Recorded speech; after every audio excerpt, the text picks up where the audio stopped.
और दूध से बनने वाले पदार्थों के ऊपर आज हम बात कर रहे हैं कि उनको हम इस हॉट सीज़न में हमें क्या फ़ायदे हो सकते हैं और क्या लेना दें। नीता दीवान ये masters in diet and nutrition है और इनकी बहुत ही पॉपुलर प्रैक्टिस है, तो इनको इसके बारे में बहुत स्पेशल एक्सपीरियंसेस हैं। तो इनसे बात करेंगे हम कि पहले तो प्लेन दूध के बारे में हम बात करें, जो कि मेन वैरायटीज़ आती हैं जो गाय का दूध है या भैंस का है। और उसके बाद जो कॉमन यूज़ आता है दूध वो होता है सोयाबीन मिल्क। पर आजकल कुछ बादाम का दूध या ओट्स का दूध और इवन चावल का दूध भी सुनने को आ रहा है और कई लोग उसको ले रहे हैं। तो इन सारे दूध में अगर प्लेन लेना हो तो हमें किसके क्या फ़ायदे हैं और क्या नुकसान Well, namaskar and thank you, Dr. Diwan, for having me.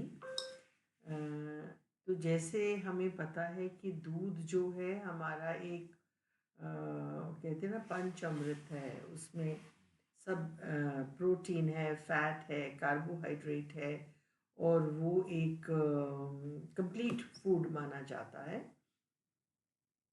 अब जो ये दूध होता है, जैसे जो भैंस का दूध है या गाय का दूध है, हमें उसमें फ़र्क एक तो फैट कंटेंट में होता है। जैसे गाय के दूध में से अगर 6% फैट कंटेंट है तो भैंस के दूध में 9% तक हो सकता है। अब ये दूध जब हमारे पास आजकल आ रहे हैं पैकेट के तौर पे, तो हम देखते हैं कोई लाल पैकेट है, कोई हरा है, कोई नीला है, कोई पीला है। ये जो लाल पैकेट है उसमें सबसे ज़्यादा फैट होता है और उस पर मैंशनड होता है कि इसमें 6% फैट है। जो पीला पैकेट है उस पर 1.5% फैट होता है। उसको हम डबल टोन मिल्क कहते हैं। अब इसमें बेसिकली फ़ैट की मात्रा में कमी होती है। एक में 4.5 है, फिर 3.3% है, फिर 1.5% है। आप अपनी ज़रूरत के हिसाब से और अपनी हेल्थ के हिसाब से ये वाले दूध का इस्तेमाल कर सकते हैं। जहाँ तक बात होती है जो बाकी दूध अब मार्केट में आ गए हैं, सुनने में आता है almond milk, oats milk, soya milk of course and then rice milk, जैसे डॉक्टर साहब ने कहा है। तो इसमें इनकी जो न्यूट्रिशनल प्रोफाइल होता है वो डिफरेंट होता है। जैसे सोया मिल्क है तो वो सोयाबीन से बनता है, वो एक प्लांट बेस्ड प्रोडक्ट है। और काउज मिल्क जो है वो एनिमल बेस्ड प्रोडक्ट है। तो काउज मिल्क अगर हम न्यूट्रिशनली देखें तो कैल्शियम, जो हम कैल्शियम के लिए दूध पीते हैं, वो कैल्शियम सोयाबीन में नहीं है। फिर गाय के दूध में या भैंस के दूध में कोलेस्ट्रॉल की मात्रा होती है, सोयाबीन में कोलेस्ट्रॉल नहीं है। तो हम बट इसमें प्रोटीन अच्छा होता है। और ये हमारे को स्पेशली अगर किसी को हार्ट का इशू है या कुछ ऐसा, तो वो सोया मिल्क का इस्तेमाल कर सकते हैं। अब वीगन डाइट वाले जो होते हैं वो कहते हैं कि हमको तो गाय का या एनिमल प्रोडक्ट खाना ही नहीं है, तो वो लोग भी आमंड मिल्क है, वो बादाम से बना हुआ है, उसमें जो होता है उसमें प्रोटीन की मात्रा कम है, फैट की मात्रा ज़्यादा है थोड़ी। या मतलब राइस मिल्क है तो उसमें तो प्रोटीन भी नहीं है, ओट्स मिल्क में भी प्रोटीन की मात्रा बहुत कम है और वो कार्बोहाइड्रेट बेस्ड मिल्क है। तो इसलिए आप अपनी ज़रूरत के हिसाब से ये, इनका नाम मिल्क होता है बट इनका न्यूट्रिशनल प्रोफाइल मिल्क से बहुत ज़्यादा फ़र्क होता है। है। ठीक है, तो दूध तो बेसिकली ट्रेडिशनली अपनी संस्कृति के हिसाब से हम उसी को कहते हैं जो कि गाय या भैंस या ऊँट से या बकरी से लिया जाए हम्म। ज़्यादातर। तो ये कुछ अवेलेबल भी हैं, बकरी का दूध भी मिल जाता है, ऊँटनी का दूध भी मिल जाता है। पर अगर हम जो कॉमन यूज़ में अब आती हैं, जैसे गाय आजकल कुछ कम हो गई हैं, पर अगर हमने गाय और भैंस के दूध में से एक आम आदमी ने चूज़ करना हो जिसको कोई हेल्थ इशू नहीं है, दो दूध अवेलेबल हैं, डेयरी वाला उसको डोलू में दूध ला के दे रहा है या वो डेयरी फार्म पे जाके सुबह सुबह अपना वो चो के रख रहे हैं, तो वो उसको किसको प्रेफरेंस देनी चाहिए? प्राथमिकता उसको किसकी देनी चाहिए या उनको मिक्स करके देना चाहिए? उसको गाय के दूध की प्रेफ़रेंस लेनी चाहिए क्योंकि उसमें फ़ैट कंटेंट कम होता है और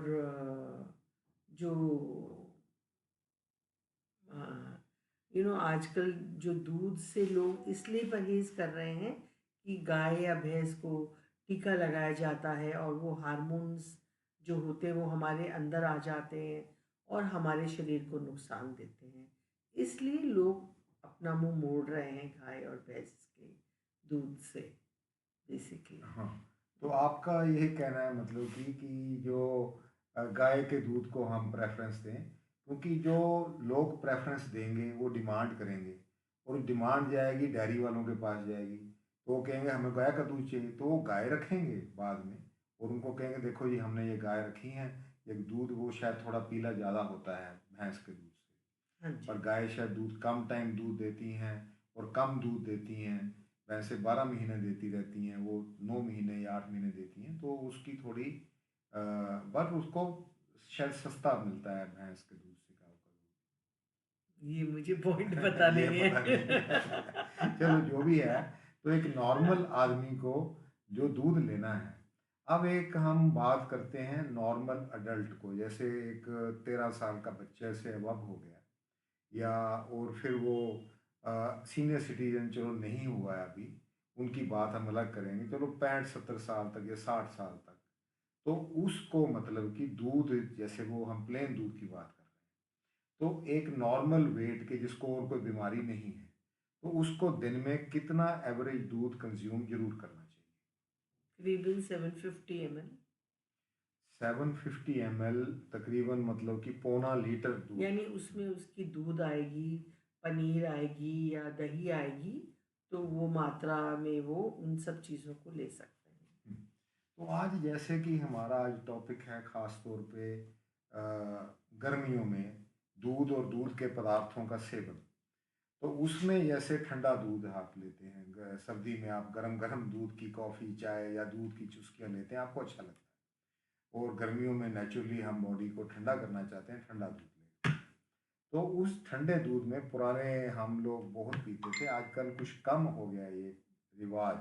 नहीं तो मेरे को याद है बचपन में मैं भी बादाम की गिरियाँ लेके और थोड़ी इलायची और चीनी लेके उसकी हम पेस्ट बनाते थे और फिर उसको दूध में ठंडे में खोल के बर्फ़ डाल के ठंडाई बोलते थे उसको, वो घरों में बना के पीते थे। माएँ खुद लग के बच्चे खुद लग के बनाते थे। मेरे ख्याल में शायद उसका कुछ फैशन कम हो गया, हालांकि वो कॉस्ट वाइज इतना ज़्यादा नहीं पड़ेगा, कुछ एक इलायची पड़ेगी, 4-5 बादाम की गिरी पड़ेगी, थोड़ी चीनी पड़ेगी या गुड़ पड़ेगा। एक बात तो ये ठंडाई और भी तरह की, जैसे आजकल तो सीज़न आ गया है, अभी सफ़ेदा आम आया है, फिर दशहरी आएगा, फिर लंगड़ा आएगा, चौसा आएगा और भी कई तरह के अल्फेंजो आएगा, कई तरह के आम, सैकड़ों तरह के आम होते हैं। तो आम को मिक्स करते हैं उसमें दूध में, या केले को मिक्स करते हैं या स्ट्रॉबेरी को मिक्स करते हैं या चॉकलेट को और या कोको पाउडर को, और इस तरह की कई और तरह के शेक्स भी बनते हैं। तो वो शेक्स हैं और ये दूध में बादाम खास तौर पे डाल के पीने का, तो इनके बारे में आप अपना बताइए क्या व्यू है? ऐसा है कि जो आपका निर्धारित पोर्शन है दूध का, आप अगर उसको चाहें उसमें आप ठंडाई बनाना चाहें, जो ठंडाई होती थी वो अच्छी होती है, उसमें थोड़ी काली मिर्च डलती है, इवन खसखस डलती है, पॉपी सीड्स डलते हैं उसमें और वो उसकी बॉडी में वो सब जब आप उसको थोड़ी सौंफ डलती है और आप जब उस मिक्सचर को दूध ठंडे दूध में लेते हैं तो आपके शरीर को वो ठंडक पहुंचाता है, प्लस कई एसेंशियल न्यूट्रिएंट्स आपको मिलते हैं उस दूध में उन सब बादाम और पॉपी सीड्स और सब चीज़ों को डाल के, so it is a refreshing cooling drink. अब जो दूध है जब गर्मी में आप पका हुआ आम होना चाहिए, मीठा आम होना चाहिए और खट्टा आम नहीं होना चाहिए। आप वो मीठे आम का आप मैंगो शेक बना के पी सकते हैं। पर ये कोशिश करें कि आपने एक पोर्शन पीना है, यानी एक ग्लास पीना है और कोशिश करें कि वो आप सुबह के टाइम पिएँ या दोपहर के टाइम पिएँ और ये नहीं कि रात को सोते समय वो मैंगो शेक पिया और सो गए। और जब हम बात कर रहे हैं एक एवरेज एडल्ट की, तो हमारा जो जीवन है वो ऐसा नहीं है कि हम बहुत एक्सरसाइज कर रहे हैं, चल रहे हैं। हमारा मोस्टली हम सेडेंटरी लाइफस्टाइल हो गया है। उसमें आप अपनी सेहत का ध्यान रखते हुए ये ठंडे पदार्थ, पेय जो हैं वो ले सकते हैं, और उनको अपने निर्धारित अमाउंट में ले सकते हैं। कोशिश करें कि आप अपनी सैर सब वगैरह जारी रखें इस गर्मी में, और ताकि आप ये चीज़ें एंजॉय कर सकें।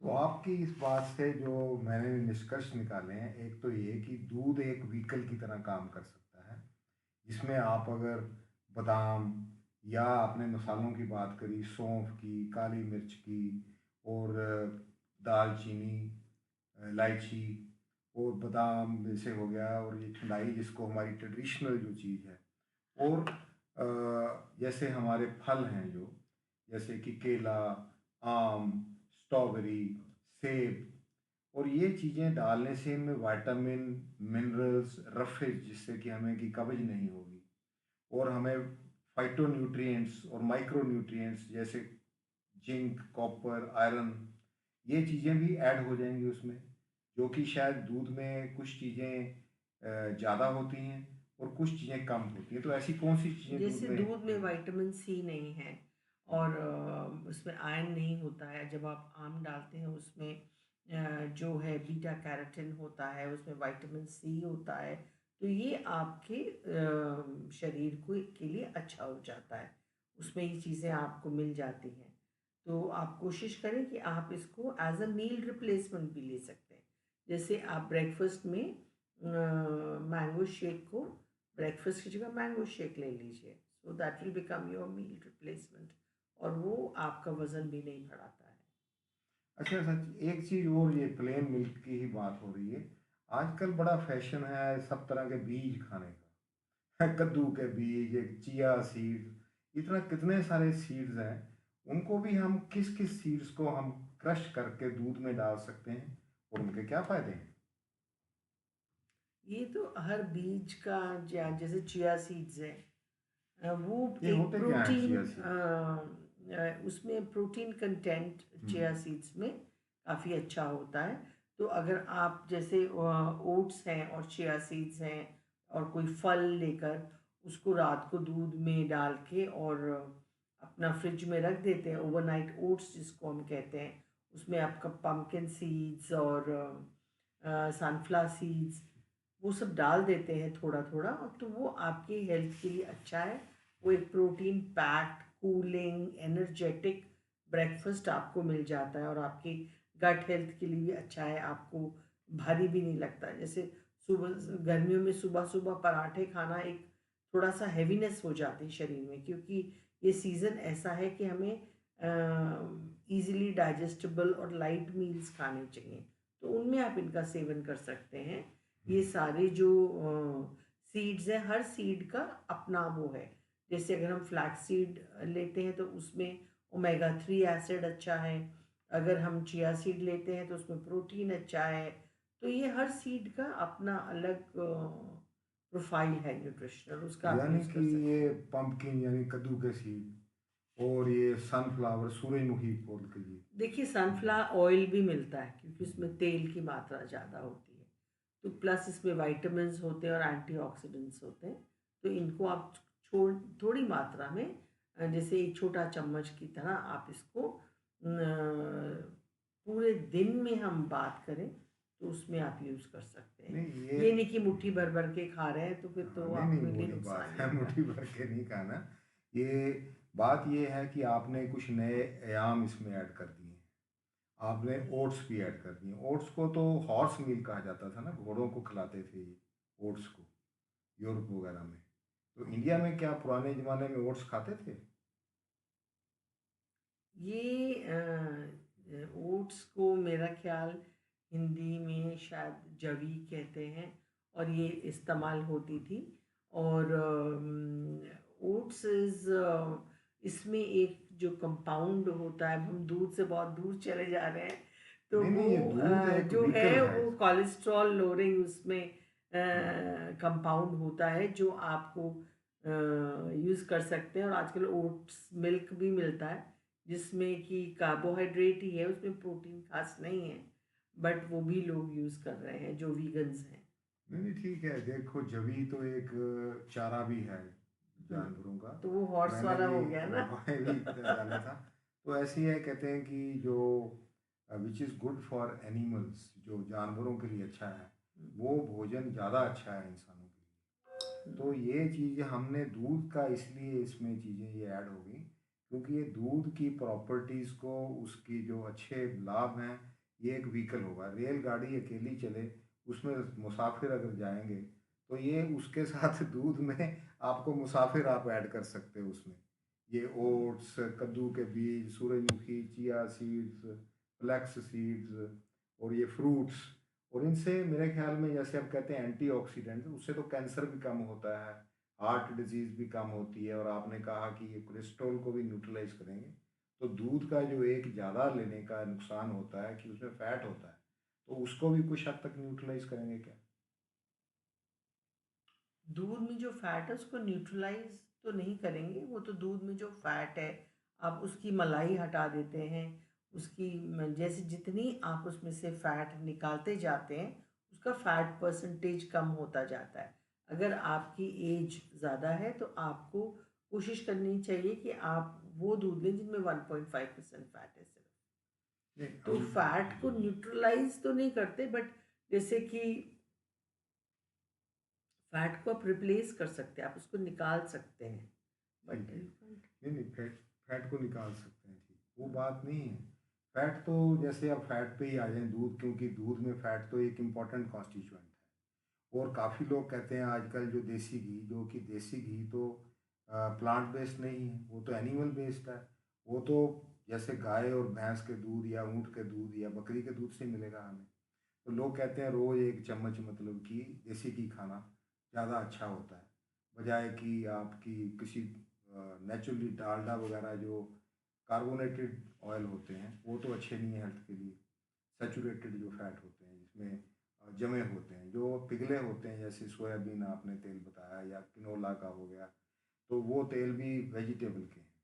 पर ये जो कहते हैं, क्योंकि हमने मैंने इसलिए ये प्रश्न आपसे पूछ रहा हूँ, क्योंकि दूध में हमने जो चम्मच देसी घी का लोग कहते हैं अच्छा होता है, वो तो ऑलरेडी उसमें मिल ही जाएगा हमको। तो उसमें फिर नॉर्मल रिजल्ट के लिए तो अच्छा ही हुआ ना ये।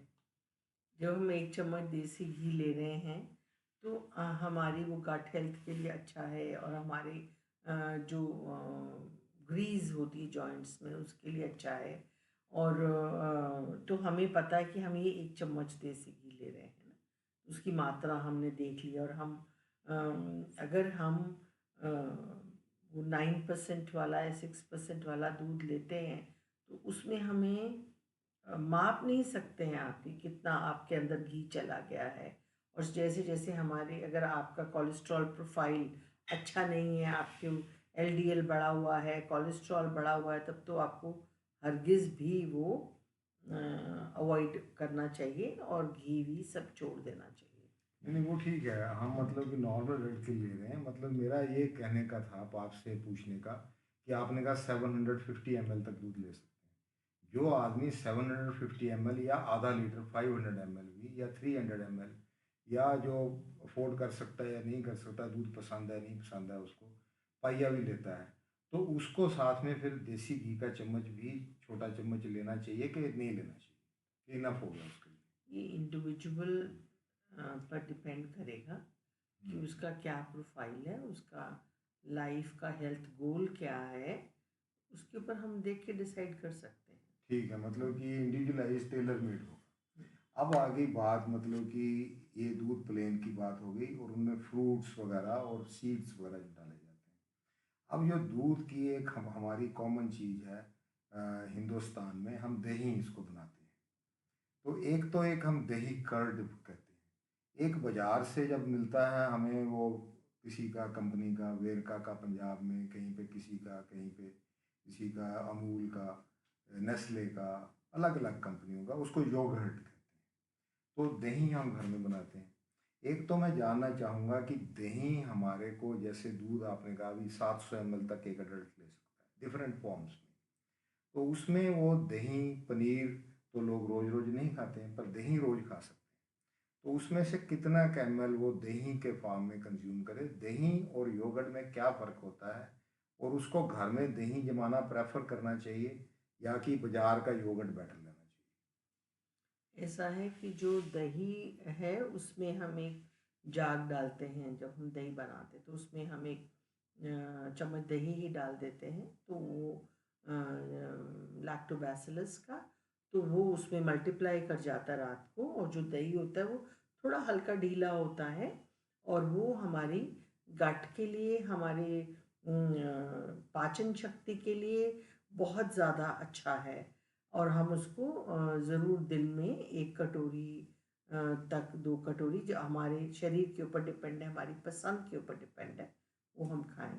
जो योगर्ट होता है उसमें जो बैक्टीरिया होता है उसमें लैक्टोबैसिलस के साथ साथ स्ट्रेप्टोकोकस बैक्टीरिया भी होते हैं, और ये एक कमर्शियल एनवायरनमेंट में उसको एक फैक्ट्री टाइप की जगह में, आप सोच लीजिए, बनाया जाता है, और वो बहुत थिक होता है और काफ़ी एक्सपेंसिव भी होता है। यानी कि योगर्ट जो आपको वेरका वगैरह का मिलता है वो दही ही मिलता है। योगर्ट स्पेसिफिक अलग कंपनीज का मिलता है, उसके छोटे पैकेट, एक जो वो 60 रुपए का या 80 रुपए का आपको मिलता है। तो अगर आप उसको अफोर्ड कर सकते हैं तो आप लें उसको, योगर्ट को खाएं, नहीं तो आप दही भी आपकी गट के लिए उतना ही अच्छा है। इसमें कुछ इतना वो नहीं है, फ़र्क नहीं है। It is as good as that, but yogurt is made differently, अलग तरीके से बनाया जाता है बिल्कुल, और कर्ड हम घर में बना सकते चाहिए। अच्छा, वैसे हैं, मतलब योगर्ट को हम नहीं बना सकते घर इसका कोई खास फायदा नहीं है कि हम महंगा योगर्ट ही खाएं, घर में दही जमा के खाओ, वो अच्छा है। में। हाँ। अब इसी तरह मतलब कि जो दही है इसकी लस्सी बनती है, दही में जैसे हमने डिसाइड पहले डिस्कस किया है, आपस में विचार किया है कि इनमें हम फ्रूट्स डाल सकते हैं, मसाले डाल सकते हैं, जैसे इलायची, सौंफ, दालचीनी, लौंग का पाउडर भी, जो मेरे को पसंद है। अच्छा, उसके अलावा बीज डाल सकते हैं, जैसे कद्दू के बीज, सोयाबीन के, चिया सीड, वो दही में भी डाल सकते हैं, या लस्सी इसकी घोल के पी लें। तो ये आपको एक एक वैरायटी मिल जाती है कि आप दूध, दही, लस्सी। अब ये दूध, दही, लस्सी से आगे हम थोड़ा चलें तो एक मिलता है पनीर, जिसको चीज़ बोलते हैं, और एक होता है कॉटेज चीज़, और एक होता है टोफू।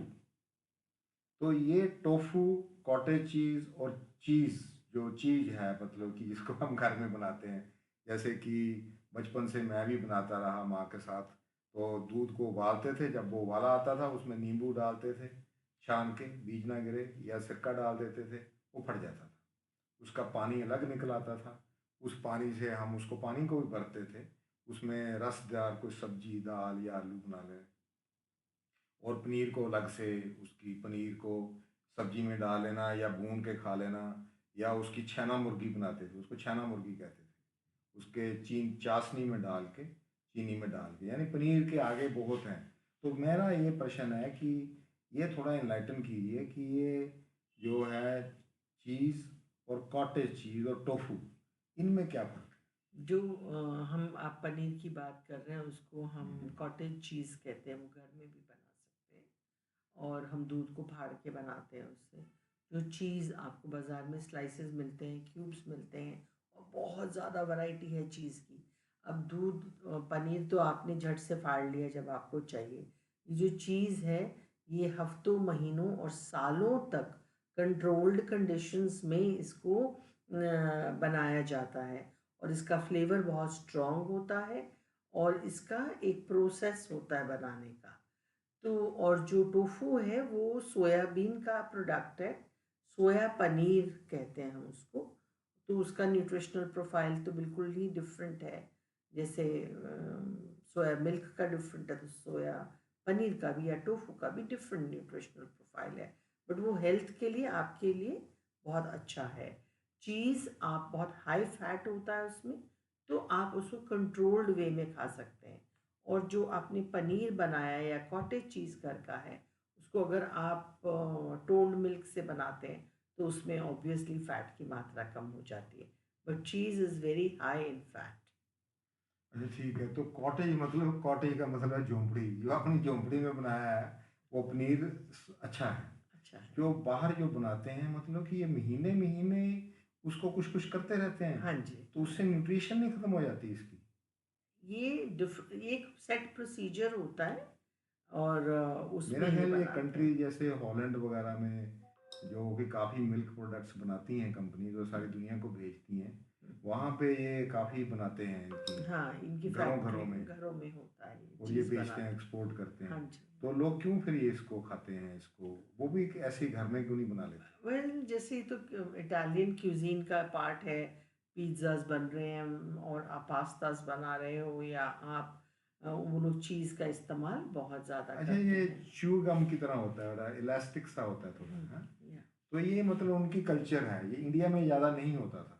नहीं, इंडिया में ज़्यादा नहीं अच्छा, ये होता था। मतलब कि बेसिकली एक यूरोपियन प्रोडक्ट है जो कि इटालियन पिज़्ज़ा और पेस्टो के साथ या रिज़ोटो, जिसमें रिसोटो के चावल साथ में चीज़ डाल के बनता है। और ये टोफू भी बाहर से आया है। नहीं, टोफू तो आप इंडिया में सोयाबीन है और इंडिया में ये टोफू सोया पनीर का अच्छा, इस्तेमाल हो रहा जो है। I don't know the origin of tofu, but it is a अच्छा, वेरी नहीं ठीक है, टोफू। अब ने दो सोयाबीन की चीज़ें आ गई। एक तो सोयाबीन दूध के साथ मिलता जुलता ही है तकरीबन, सिर्फ उनमें कार्बोहाइड्रेट्स फैट्स कम है, तो ये हार्ट के पेशेंट्स के लिए भी अच्छा है हाँ, सोयाबीन। कोलेस्ट्रॉल भी नहीं है कोलेस्ट्रॉल सोया भी नहीं मिल्क है, में। हाँ। और इसी तरह मतलब कि ये टोफू भी उनके लिए हार्ट के पेशेंट या जिनकी फैट या ट्राइग्लिसराइड वगैरह ज़्यादा हैं बॉडी में, उनके लिए भी अच्छा है। तो इसकी शायद एक थोड़ा इनमें सोया प्रोडक्ट्स जो सोयाबीन में होता है, इनमें फीमेल हार्मोन्स कुछ ईस्ट्रोजन वगैरह टाइप के होते हैं, तो उसका कोई मेल्स को कईयों को होता है कि हमारी लाइफ में, हमारे रिलेशनशिप में, हमारी सेक्स लाइफ पे इसका कोई असर होता है क्या? Well, research has shown that it does not affect the male testosterone hormone, और इसका कोई असर नहीं होता है। अच्छा, वो ज़्यादा नहीं हाँ। होते, वो थोड़े होते हैं जैसे कि और नॉर्मल बॉडी में हम्म, होते हैं हम्म, किसी में। तो ये मतलब कि वहम नहीं रखना चाहिए कि मैं मतलब कि इम्पोर्टेंट हो जाऊंगा अगर मैं सोया प्रोडक्ट्स लूँगा, तो वो ले सकते हैं आराम से, इसका कोई असर नहीं पड़ता। अब जब इस बात को जो मिल्क प्रोडक्ट्स में है, तो जैसे और प्रोडक्ट्स होते हैं जैसे रसगुल्ला और बर्फ़ी और रबड़ी और खोया। और कबीर ने कहा है कि अ, चलती को गाड़ी कहें, रंगी को नारंगी, क्योंकि उसमें 9 रंग होते हैं, नारंगी लोग बोलते हैं उसको, पर होते उसमें 9 रंग हैं। और पाए को कहे खोया, देख कबीरा रोया। अब ये खोया जो बनाया है हमने दूध से, उसको गाढ़ा कर करके और रबड़ी बनाई है, और उससे बर्फी बनाई है और रसगुल्ला बनाया है। इसका गर्मियों में आपको क्या सेवन में आपको ये आप अपनी डाइटरी एज एडवाइस देंगे? Well, to be very truthful, I will tell you to stay away from them, क्योंकि उसमें बहुत ज़्यादा चीनी और बहुत ज़्यादा फैट होता है। और हम्म, अगर कोई बच्चे हैं और वो कुछ खा रहे हैं रसगुल्ला, या ठंडा है क्योंकि, और या हम रसगुल्ले को कभी कदा उसकी चाशनी निकाल के और एज सच खा लें, बिकॉज है तो वो पनीर ही, और उसको चाशनी में उबाला जाता है, तो हम उसको कभी कदा साल में एक आधी बारी खा लें तो कोई बात नहीं है। But I think when we are talking of adults, we should be avoiding these things because of the high sugar, high fat content. अच्छा, एक चीज़ अब लास्ट चीज़ डिस्कशन में रह गई जो कि इम्पोर्टेंट है, जैसे कि दही में, लस्सी में या दूध में गाजर का हलवा हम बनाते हैं, या गाजर की खीर बनाते हैं, चावल की खीर बनाते हैं। इसी तरह साउथ में कुछ जगह में वो कुकम्बर को, यानी कि खीरे को, शायद ककड़ी को भी करते होंगे या कद्दू को भी करते होंगे, उनको वो कद्दूकस करके मतलब कि उसमें दूध में या लस्सी में, दही में मिला के खाते हैं। तो ये आपसे एक लास्ट प्रश्न है, तो इसके बारे में गर्मी में हमें इसके क्या फ़ायदे हैं और वैसे क्या फ़ायदे हम गर्मी में तो अपने नॉर्थ में भी हम खीरे का रायता खाते हैं, और वो ठंडक पहुँचाता है, क्योंकि खीरे में कूलिंग प्रॉपर्टीज़ होती हैं। तो इसको हम जब दही में मिला के इसका रायता बनाते हैं, हम सब इंजॉय करते हैं। साउथ में कुछ जगहों पे केरला वगैरह में इसको खीरे को एज दूध में डाल के शेक बना के इलायची पाउडर और चीनी डाल के बनाते हैं, और उसकी भी कूलिंग प्रॉपर्टीज़ होती हैं। तो वहाँ पर वो ये इस्तेमाल होता है, and it is used as a shake. Yes, it is. Okay, तो आप इसको अब सम अप करिए। कोई स्पेशल चीज़ आप दूध के बारे में कहना चाहें तो इसको ख़त्म होने से पहले आप अपने as diet and nutritionist, as masters in double master in biology as well as in diet and nutrition, आप इसको सम अप करिए। सो दूध जो है वो हमारी डाइट का एक इम्पॉर्टेंट हिस्सा है, और अगर हम ये दूध फ्री, जो गाय भैंस फ्री घूमती हैं और चारा खाती हैं जैसे पहले खाती थी, अगर उनका हमें दूध मिलता है बिना इंजेक्शन लगाए, तो ये बहुत ही फ़ायदेमंद चीज़ होती है हमारे लिए।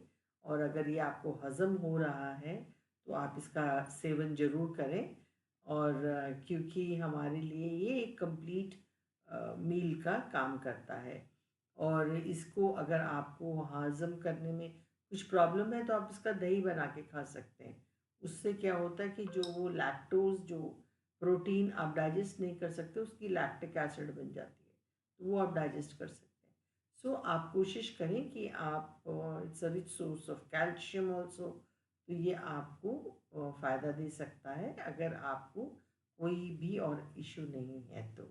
So enjoy using milk and its products this summer. तो इससे बोन्स स्ट्रांग होंगी, मसल्स स्ट्रांग होंगी, and healthy body contains a healthy brain, yes. And one is more successful in या। Life.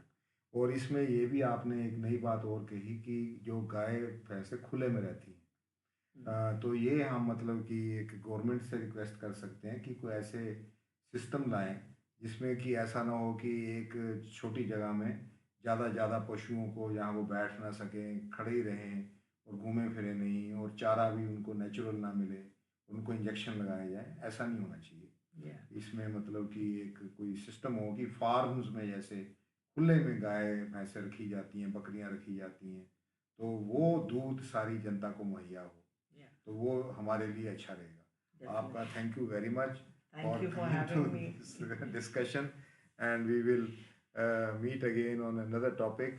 So in this topic, you, if you like it, then you press the like button and share it with your friends and with your circle on your social media, and subscribe to the channel.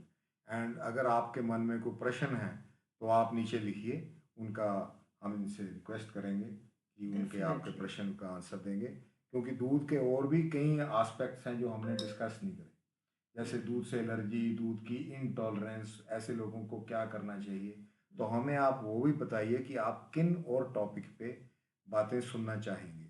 धन्यवाद सुनने के लिए। नमस्कार, फिर मिलते हैं।